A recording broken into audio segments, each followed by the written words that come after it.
మహబూబ్నగర్లో JP Nadda, తుక్కుగూడలో Amit Shah, బేగంపేటలో ప్రధాని మోదీ. ఇలా ఢిల్లీ నుంచి ఎవరొచ్చినా గల్లీ గల్లీలో రీసౌండ్ వచ్చేలా టీఆర్ఎస్ పై బేసు పెంచి మరీ వాయించేస్తున్నారు. నడ్డా, అమిత్ షా అంటే ఓకే, వాళ్ళు రావాలనే సభకొచ్చారు, కావాలనే అధికార పార్టీని టార్గెట్ చేశారు. కానీ బేగంపేటలో మాత్రం అస్సలు పీఎం షెడ్యూల్లోనే లేదు ఆ సభ. మరి అప్పటికప్పుడు ఆ సభను ఎలా వర్కౌట్ చేశారు? తెర వెనుక ఏం జరిగిందన్నదే ఇప్పుడు హాట్ టాపిక్గా మారింది.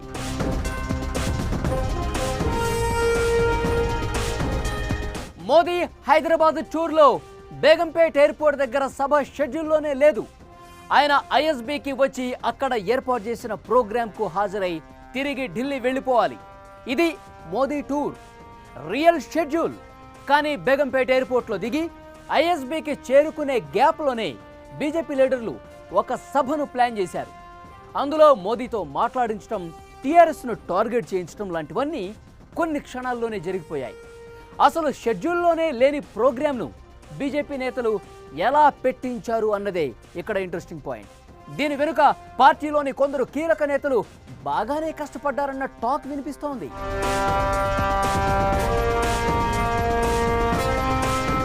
State party chief Bandi Sanjay, కేంద్ర మంత్రి కిషన్ రెడ్డి, జాతీయ నేత మురళీధర్ రావు లాంటి వాళ్ళంతా బేగంపేట్ ఎయిర్పోర్ట్ దగ్గర ఒక వేదికను ఏర్పాటు చేయించడం, అక్కడికి మోదీని తీసుకొచ్చి మాట్లాడించడంలో సక్సెస్ అయ్యారు. నిజానికి ఇది పీఎం షెడ్యూల్లో లేదు. కానీ ఈ ముగ్గురు నాయకులు పీఎంఓతో మాట్లాడి వాళ్లకు నచ్చజెప్పి ఏదో రకంగా మెప్పించి ఒప్పించి మొత్తానికి షెడ్యూల్లో పెట్టించేశారు. కానీ ఇది మోదీ బేగంపేట్ ఎయిర్పోర్ట్లో దిగేంత వరకు బీజేపీ నేతలకే క్లారిటీ లేదు. నిజానికి ప్రధాని మోదీ 1:25 హైదరాబాద్లో ల్యాండ్ కావాల్సి ఉంది. అయితే సరిగ్గా 11:40 ముందుగానే మోదీ బేగంపేట్ చేరుకుంటారని బీజేపీ నేతలకు సమాచారం అందింది. దీంతో అప్పటికే సిద్ధం చేసి ఉంచిన వేదిక నుంచి మోదీ ప్రసంగించడం ఖాయమని ఫిక్స్ అయిపోయారు కమల్నాథులు.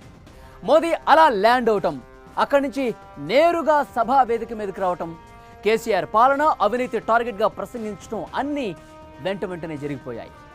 దీని వెనుక బయటకు కనిపించని బీజేపీ కీలక నేతల పాట్లు దాగున్నాయని కాషాయ వర్గాల్లో చర్చ నడుస్తోంది.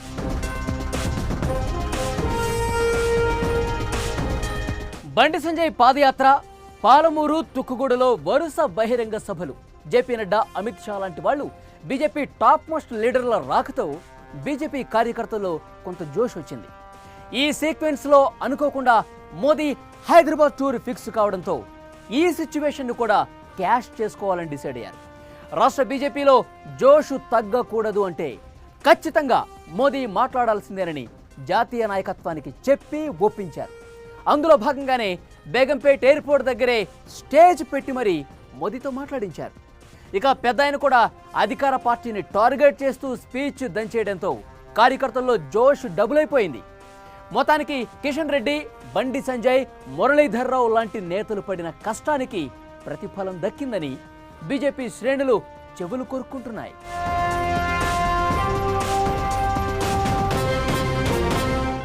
అద్భుతం జరిగేటప్పుడు ఎవ్వరూ గుర్తించలేరు, అది జరిగిపోయాక గుర్తించాల్సిన అవసరం లేదు. కానీ రాజమహేంద్రవరం ప్రజలు గుర్తించారు, అధికార పార్టీ కార్యకర్తలు కూడా పట్టేశారు. ఎస్, రాజమండ్రి వైసీపీలో అద్భుతమే జరిగింది. 3 ఏళ్లుగా కొనసాగిన వర్గ పోరును యంగ్ లీడర్స్ అకస్మాత్తుగా పక్కన పెట్టేశారు. అయితే 2 వర్గాలు కలిసిపోయినా అక్కడ పార్టీ బలోపేతం సవాలుగా మారిందనే టాక్ కూడా వినిపిస్తోంది. ఇంతకీ అక్కడ అధికార పార్టీకి ఉన్న వీక్నెస్ ఏంటి? ప్రత్యర్థులు చేతులు కలిపిన తర్వాత రాజమండ్రిలో ఏం జరుగుతోంది?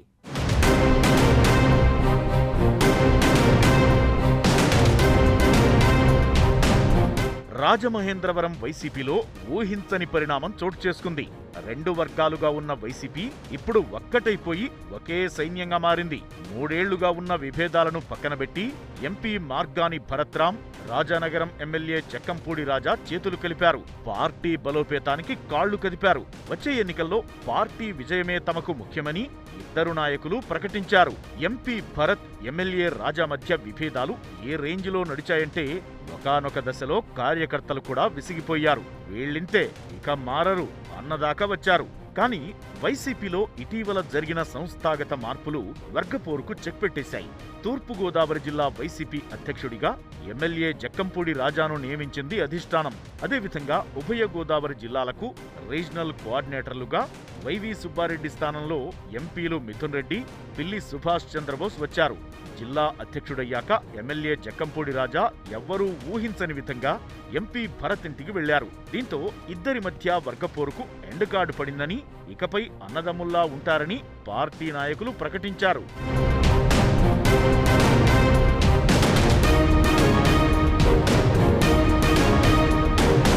అయితే ఇక్కడి దాకా అంతా బాగానే ఉన్నా వీళ్ళిద్దరూ కలిసిపోవడం వల్ల రాజమండ్రిలో వైసీపీ బలోపేతమవుతుందా అన్నదే ఇప్పుడు హాట్ టాపిక్ గా మారింది.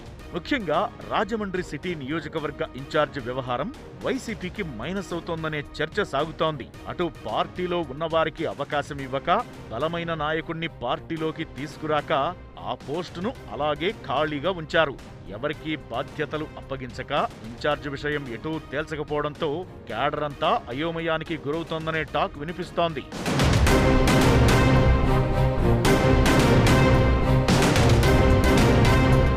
గడప గడపకు వైసీపీ కార్యక్రమం రాజమండ్రిలో ఒక్క వార్డుకే పరిమితమైంది. పార్టీలో తమకు తగిన గౌరవం దక్కడం లేదని రౌతు సూర్యప్రకాష్ రావు, ఆయన వర్గం దూరంగా ఉంటోంది.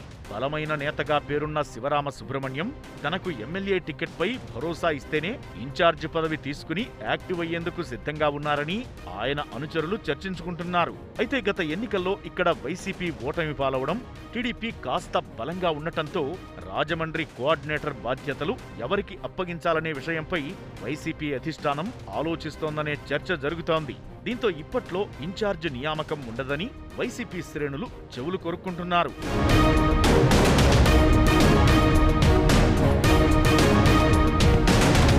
ఇలాంటి పరిస్థితుల్లో విభేదాలన్నీ పక్కనబెట్టి ఒక్కటైన యువనేతలు ఎంపీ మార్గాని భరత్, ఎమ్మెల్యే జక్కంపూడి రాజానే రాజమండ్రిలో పార్టీని బలోపేతం చేసే దిశగా పనిచేయడం మొదలుపెట్టారనే టాక్ వినిపిస్తోంది. క్యాడర్లో జోష్ తెచ్చేందుకు ఉమ్మడిగా సమావేశాలు నిర్వహిస్తున్నారనే చర్చ మొదలైంది. జనరల్ ఎలక్షన్స్ కంటే ముందే రాజమండ్రి కార్పొరేషన్ ఎన్నికలు జరగనున్నాయి.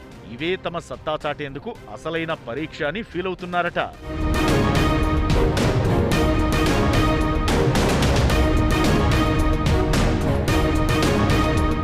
ఆయన సీనియర్ లీడర్, అందరినీ కలుపుకుని పోయే మనస్తత్వం, పదవుల కోసం పార్టీ మారే మనస్తత్వం కాదు ఆయనది. కానీ సన్నిహితుడికిచ్చిన మాట కోసం పార్టీ మారాల్సి వచ్చింది. అధికార పార్టీలో చేరారు కదా, మంచి పదవే వస్తుందనుకున్నారంతా. కానీ రాలేదు. పెద్దల సభకైనా పంపుతారనుకున్నారు, కానీ పంపలేదు. ఇక ఆయనకు ఆశలేవు. దీంతో రాజకీయ సన్యాసం తీసుకుందామని డిసైడ్ అయినట్లు టాక్ వినిపిస్తోంది. ఇంతకీ అధికార పార్టీలో ఉన్న ఆ కూల్ లీడర్ ఎవరు?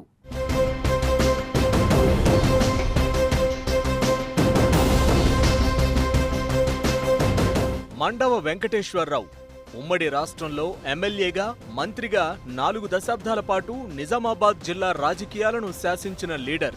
అప్పట్లో ఎన్టీఆర్, తరువాత చంద్రబాబుకు కుడిభుజంగా ఉండేవారన్న టాక్ కూడా ఉంది. తెలంగాణలో టీడీపీ పతనమయ్యాక రాజకీయాలకు దూరంగా ఉన్న మండవను గత పార్లమెంట్ ఎన్నికల ముందు గులాబీ దళపతి చేరదీశారు. కేసీఆర్ స్వయంగా ఆయన ఇంటికి వెళ్లి పర్సనల్ గా కోరితేనే ఆయనతో ఉన్న స్నేహం మేరకు కారెక్కారు. నిజామాబాద్ పార్లమెంట్ పరిధిలో ఎంతో కొంత ప్రభావం చూపుతారని కేసీఆర్ కూడా భావించారు. తరువాత జిల్లా నాయకులంతా మండవకు మంచి పదవే వస్తుందనుకున్నారు. అయితే పదవుల కోసం పార్టీ మారలేదని ఆయన అనుచరులు పైకి చెబుతున్నా తమ నాయకుడి నెంబర్ ఎప్పుడొస్తుందా అని వెయిట్ చేస్తున్నారనే టాక్ ఉంది.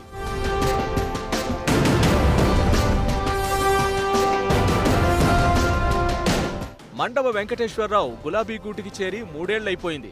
ఆయనకంటే కొద్ది రోజుల ముందు కారెక్కిన మాజీ స్పీకర్ సురేష్ రెడ్డిని రాజ్యసభకు పంపారు కేసీఆర్.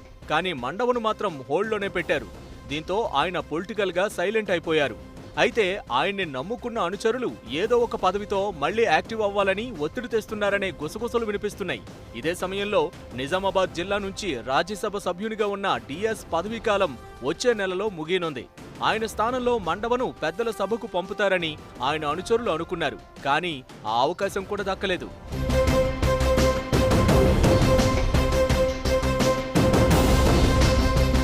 మొత్తానికి సీనియర్ నేత మండవ వెంకటేశ్వరరావు రాజకీయ భవితవ్యం ఏమిటన్నదే నిజామాబాద్ జిల్లాలో హాట్ టాపిక్ గా మారింది. కానీ ఆయనకు పాలిటిక్స్ మీద ఇంట్రెస్ట్ పోయిందనే గుసగుసలు వినిపిస్తున్నాయి. సుదీర్ఘ రాజకీయ అనుభవం ఉంది, మచ్చలేని నాయకుడనే పేరుంది. ఇంకా ఏవో పదవులొస్తాయని, ఏదో ఒక దానికి ఎంపిక చేస్తారని వెయిట్ చేసే ఓపిక కూడా ఆయనకు లేదనే చర్చ జరుగుతోంది. కొన్నేళ్లుగా సైలెంట్ గా ఉంటూ వస్తున్న మండవ ఇక రాజకీయ సన్యాసం తీసుకుందామనే నిర్ణయానికి వచ్చినట్లు ఆయన అనుచరులు చెవులు కొరుక్కుంటున్నారు. అయితే మండవకు కేసీఆర్ మరోసారి రాజకీయ పునర్జన్మనిస్తారా, లేక ఆయన ఇష్టానికి ఆయన్ని వదిలేస్తారా అన్నది గులాబీ శ్రేణుల్లో చర్చనీయాంశంగా మారింది.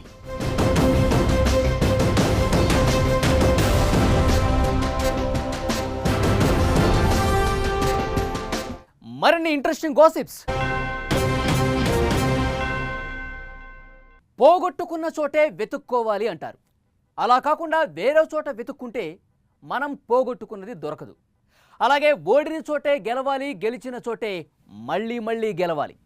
అప్పుడే మనతో అన్నీ ఉంటాయి. ప్రకాశం జిల్లాలోని గిద్దలూరులో ఇప్పుడు చెప్పిందాన్నే ఫాలో అవుతున్నారు అక్కడి లీడర్లు. సిట్టింగ్ ఎమ్మెల్యే లోకల్లో తమ పార్టీ హ్యాట్రిక్ కొడుతుందని చెప్తుంటే వైసీపీ కంచుకోటను బద్దలు కొడతానని మరో నేత కాళ్లకు బలపం కూడా కట్టుకోకుండా తిరిగేస్తున్నారు. ఎందుకో చూద్దాం పదండి.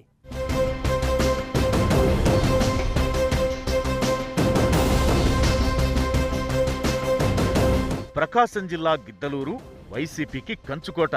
వైసీపీ ఆవిర్భవించిన తరువాత ఇక్కడ మరో పార్టీ గెలిచిన చరిత్ర లేదు. ఎందుకంటే ఎవరూ రాయలేదు. కానీ వచ్చే ఎన్నికల్లో అధికార పార్టీకి గిద్దలూరు సవాల్గా మారే పరిస్థితులు ఏర్పడ్డాయనే టాక్ వినిపిస్తోంది. నియోజకవర్గంలో వైసీపీకి ఉన్న అనుకూల పరిస్థితులన్నీ ఇప్పుడు లేవని, సిట్టింగ్ ఎమ్మెల్యే పైన అసంతృప్తి నెలకొందనే కారణాలు చూపుతున్నారు.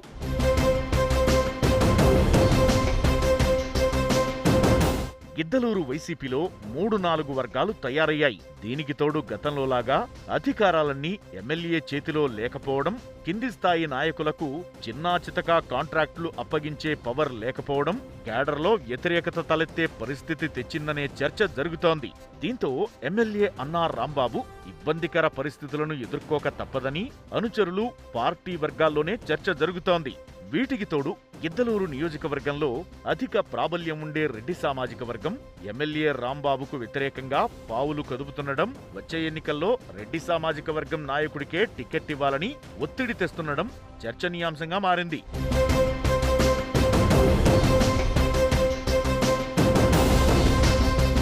ఇక గత ఎన్నికల్లో ఘోర ఓటమిని చూసిన మాజీ ఎమ్మెల్యే ముత్తుముల అశోక్ రెడ్డి ఈసారి ఎలాగైనా గెలవాలనే పట్టుదలతో ఉన్నారు. గ్రామాన ఉండి ప్రజలను కలుస్తూ తెలుగుదేశం కార్యకర్తలను, నాయకులను సమన్వయం చేసుకుంటూ క్యాడర్కు దగ్గరవుతున్నారు. దీంతో నియోజకవర్గంలో అశోక్ రెడ్డి తీరుపై ఓ పాజిటివ్ టాక్ మొదలైందనే చర్చ వినిపిస్తోంది. ఇదే సమయంలో ఎమ్మెల్యే అన్నా రాంబాబుకు వ్యతిరేకంగా ఉన్న వర్గాలన్నీ అశోక్ రెడ్డి పక్కన ఒక్కొక్కటిగా చేరిపోతున్నాయట. దీంతో వచ్చే ఎన్నికల్లో వైసీపీ గెలుపు అంత ఈజీ కాదని స్థానికులు చర్చించుకుంటున్నారు.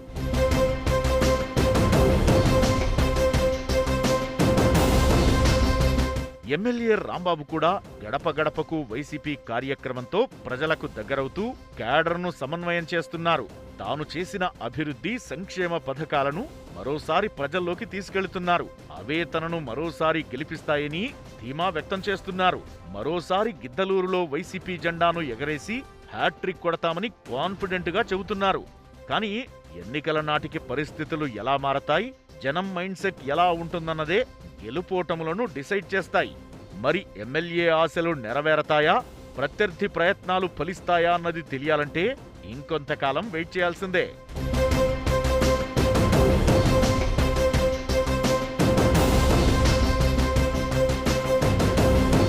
ఇది వాల్టి గాసిప్స్ గ్యారేజ్. ఇచ్చట అన్నీ చెప్పబడును. Keep watching 10 TV.